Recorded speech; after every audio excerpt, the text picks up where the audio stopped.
Hi, I'm Joe Sansalone, and this is Neghar Fonooni for Optimal Performance Training Institute, and we're going to do part 3 of our Turkish get-up tutorial right now.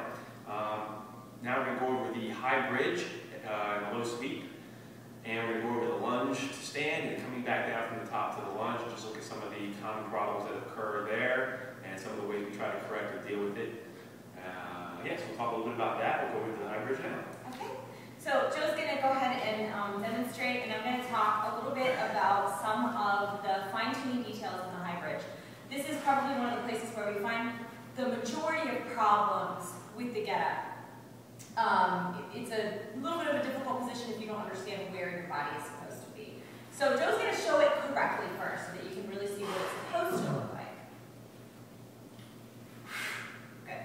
So if you notice, I'm not going to make you stay here too long like I usually do. If you notice, he's drawing a straight line basically from this hand to the bottom hand. Hips are extended, not the spine. Abs and glutes are engaged. This leg is straight, and there's a nice broad chest, nice open T-spine. Okay, go ahead and rest. So the first thing we're going to cover is the difference between extending the hips and extending the lumbar spine. And not just in the Turkish get-up bridge, but really just in bridges in general, this is something that tends to happen a lot. So we're going to go over the same concept that we do really with a lot of our other exercises, but particularly the swing of connecting the pelvis onto the rib cage. We don't want to be here. We don't want to peel the rib cage open and put all the pressure on the lumbar spine, because then we're really just hanging off far back. So what we want to do is we really want to drive the hips under, engage the glutes, and bring the rib cage down so that we're engaged here and we're engaged here. And this is a nice, solid, safe position as opposed to this. Okay?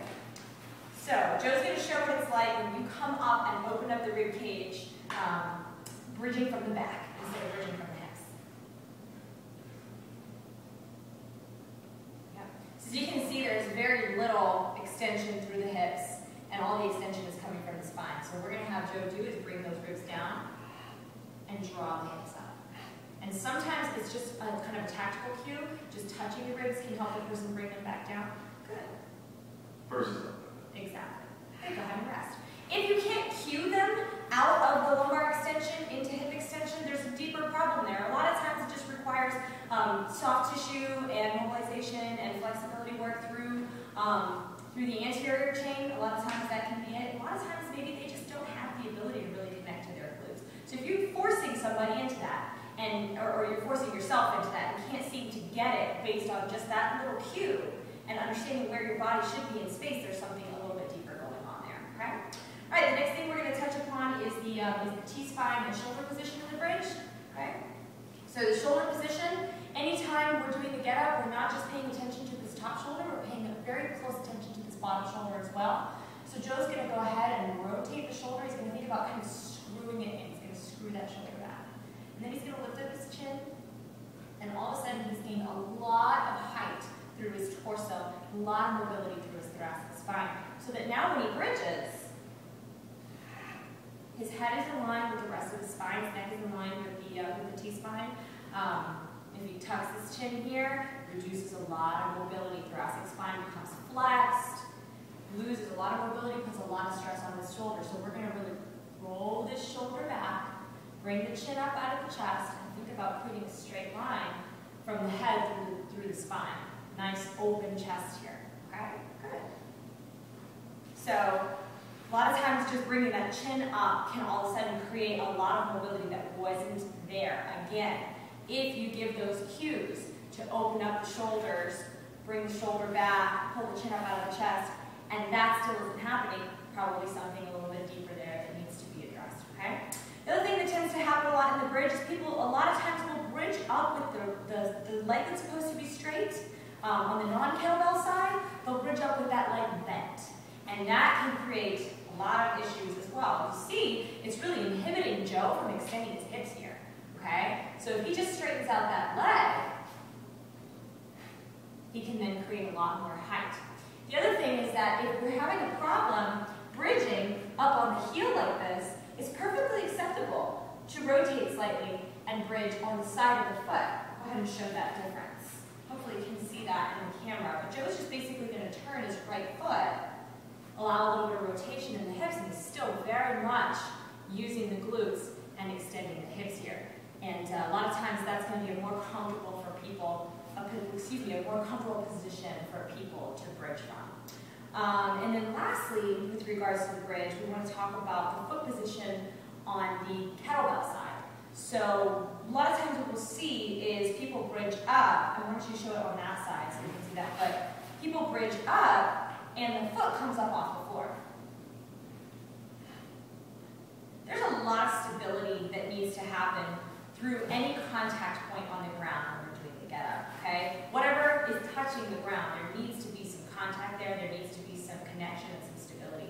When we take that foot off the floor, we really lose a lot of contact. Particularly when we take the heel off the floor, we lose a lot of that posterior chain connects to the opposite, posterior chain connection, okay? Majority of the time, the reason why that heel comes off the floor is because the positioning wasn't correct in the first place. If the foot is really close to the body, you just don't have room, simply, to bridge up without that foot coming off the floor, okay? So come back down, slide it out just a little bit. Driving through the heel, and we've created a lot more space here and a lot better connection. So anytime we're doing the get up, and we touched upon this in previous videos, if you're in the wrong position in the get up, it's nobody's fault but your own, because you have the ability to change that position before going on into the next position. There's so many transitions in the get up that if we're in the wrong place somewhere, it's probably because we were in the wrong place in the step before it. So taking the time to groove the right positions before moving on to the next step is really important. If you ended up with your foot off the floor in that bridge, it's because you didn't take the time to position the foot properly in the first place. So just to recap, we talked about hip extension as opposed to lumbar extension, engaging the glutes, putting the pelvis onto the rib cage. We talked about thoracic spine extension as opposed to thoracic spine flexion, keeping the chin up and the head in line with the spine. We talked about positioning the bottom shoulder, and we talked about keeping the straight leg completely straight and possibly rotating the foot if necessary. And those are some of the fine-tuning points on bridge. And I just want to talk a little bit real quick about why we do the high bridge and the purpose of it versus the classic low sweep. The classic low sweep is to come out of the position of right here, onto the knee just by sweeping the leg, lifting up and sweeping the leg through. And the high bridge is obviously what we just did. And there's really not anything right or wrong about either one. It's not really one versus the other, or we should do the high bridge, or it's a progression, or it's better, and well, the low sweep is better. It's really not about that. Both are very acceptable, both are very good. The reason we choose to do the high bridge is because doing the high bridge gives us more information about our person that we're working with's capacity for movement and their mechanics. The high bridge requires you to clear through hip extension and have the motor control. There's a difference between spinal extension and hip extension. It goes into and shows, does that person have good shoulder extension on that down leg? Do they have good shoulder girdle integrity when they have to bridge up and post over that arm? Do they have proper thoracic spine extension and rotation ability to get into good posture? Can they keep the neck and cervical spine aligned correctly? And you get to see all of those things when you do the high bridge. You see if they have them or don't have them. So it becomes almost another screen, and then more information for you to go back and look at and work with within your client. For example, if they go to do the high bridge and they just can't do it, we don't just keep forcing them to do the high bridge. We'll do the low sweep, and we'll go back and work on correcting or dealing with the mobility and or motor control issues that person has and keep them from being able to do the high bridge. And that's really important. There's a big difference between choosing not to do the high bridge and not being able to do the high bridge due to mechanical deficiency or motor control problems. So making a choice not to, great. Not being able to, not great. You should be able to at least do it, demonstrate that you can, basically under any given load that you would choose to do a get up with. I think next we're going to talk a little bit about the lunge position. Well, Joe and I are both primed for this perfectly right now. Yeah. We're going to talk a little bit about the lunge position coming up from the lunge, okay? So first of all, we want to make sure that we find a good half kneeling or lunge position to begin with. And a lot of times people end up in this position with the hip flexed, and then the shoulders come out in front of the hips, or they end up in the position with maybe the hip is extended, but the lumbar spine gets extended too, okay? So we're going to talk a little bit about proper positioning for this, right? So proper positioning is shoulders over hips. And for yourselves and for your clients, really that's the most simple way we can put this. If the shoulders stay over the hips, then we can really kind of bring everything else together, okay? When the shoulders go ahead of the hips come behind the shoulders, the so on and so forth. It really changes the ability to properly transfer energy through the trunk, okay? So a really good way to do this, to help this person find their center, is to get them in the half kneeling position, and then just really gently, not a big push because we don't want to hurt anybody here, but really gently just apply a little bit of pressure onto their shoulders. And you can see Joe's buckling here a little bit because he's demonstrating that he hasn't yet found his center, okay? When he finds this glute, when he finds his trunk, and he finds his stability here, and he finds a good connection through his feet, if I push down, he's going to be a little bit, much more stable, not a little bit more stable, much more stable, okay? And a trunk that's that stable is a trunk that's going to be able to properly transfer energy, okay? So he's basically starting from the floor through his trunk, and he's going to have this giant kettlebell over his head, right? So we've got to make sure that he can properly transfer energy through his trunk. Now, if he's completely disconnected here, and he tries to stand up, there's a huge disconnect there, okay? And Joe has really great movement mechanics, and he might be able to get through that.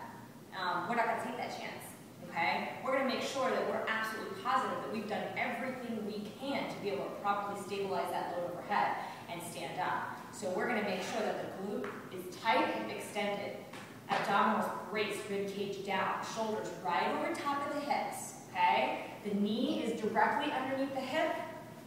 The heel is directly underneath the knee. Nice 90-degree angles. Sniff in through the nose. Big breath out. Driving the feet through the floor. Literally intentionally driving up into the lockout position. Let's go ahead and do that again one more time, okay? If you notice, the knee doesn't come forward. The knee always stays over the ankle, okay? Shoulders always stay over the hips. Big breath. Good. And at the top position, nice and locked out. Rib cage is down, pelvis to rib cage connection. Okay? And that isn't something that is just kind of optional. That's really integral, because when you've got that really heavy load overhead, a lot of times you see people standing up and they end up, they just break at the elbow or they break at the wrist, or everything ends up kind of like wobbly and messed up. And that's just a significant disconnect that doesn't have to happen if we take the time to get the position right. Okay? Yeah, just make sure when you're doing the half kneeling position, and you need to set up their feet correctly, you need to set them up correctly with their alignment so that their feet are lined up with their knees. And then when you push down, it has to be enough of a push down to give them feedback to their position.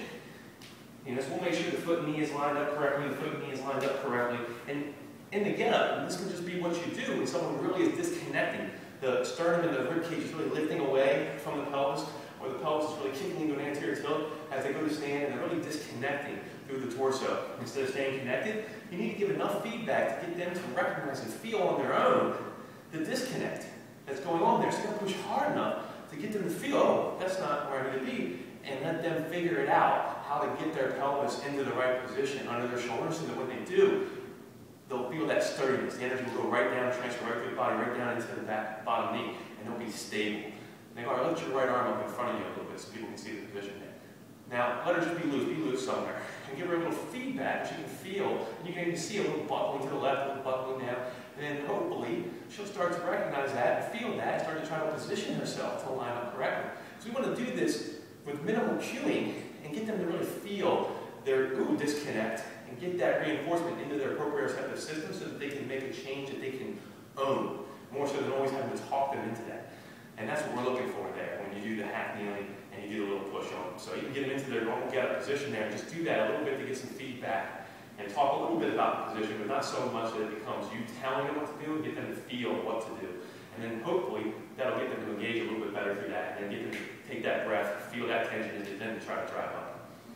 People will commit more to what they authentically feel in their body than they do to what you're talking about them. So it's really important.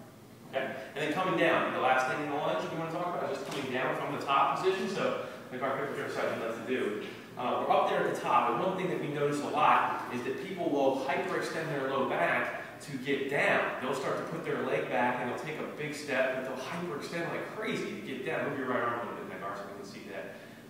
They'll hyperextend to come down a lot. A lot of that comes from coming back up. Oftentimes, we'll notice that people put their arm over their head and look up at the kettlebell, and this neck extension right here will oftentimes open up the rib cage, and they'll end up hyperextending because they're looking up as they go down. Instead of, the eyes need to be neutral and straight. That is also when you come up out of the lunge, the eyes should be straight, looking straight ahead, and when you come down out of the lunge.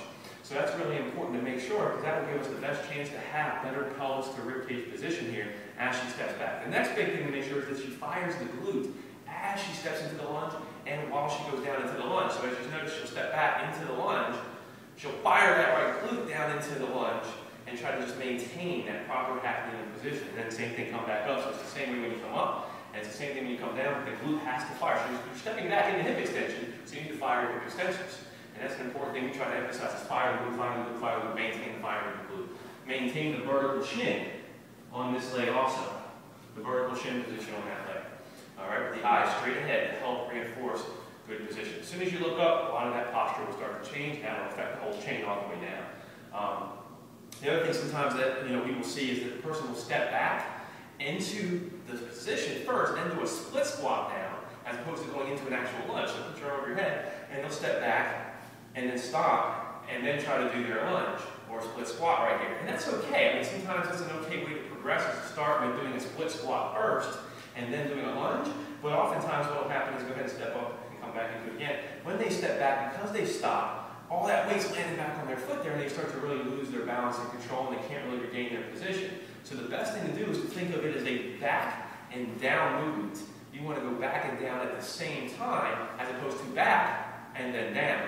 It is back and down at the same time. So you'll notice when Neghar does it again, she'll step back and down together into the lunge. And the step needs to be big enough that the person can find basically two 90-degree angles at their knees. The front 90-degree angle and the back 90-degree angle of the knee. That's what you're looking for in your position when you're stepping back. And oftentimes what we'll see is a person doesn't step back far enough, and they end up with no room to really do the proper lunge position, and you end up with the knee way over the toe, or you end up with the hips really kicked back quite far, and a lot of disconnection in here because you just didn't make enough room for your torso to work correctly and for your body to maintain its alignment by loading your legs properly, by making enough room to load your legs properly. So you couldn't load your legs properly, and everything started to disconnect. So those are the key things we want to talk about stepping back in the lunge, just those particular things right there, and look for those things and just work your way through those things with some of those corrective details that we just mentioned right there.